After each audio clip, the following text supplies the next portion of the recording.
Soybean আমি জলে সিদ্ধ করে উঠিয়ে ঠান্ডা করে চিপে নিয়েছি, এখন ভেজে নেব। কড়াইতে তেল গরম হয়ে গেছে, ভেজে নেব।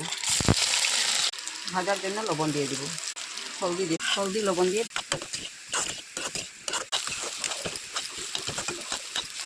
সোয়াবিনটা ভাজি হয়ে গেছে, নামিয়ে নেব। তেল গরম হয়ে গেছে, 5 ফোড়ন তেজপাতা, আলু কেটে ধুয়ে রাখা দিয়ে দেব, হলদি ধনিয়া জিরা দিয়ে দেব, লবণ দিয়ে দেব। আলু ভাজি হয়ে গেছে, জল দিয়ে দেব। আদা আমি কুটে দিয়ে দেব। জল ফুটে গেছে, সোয়াবিন দিয়ে দেব।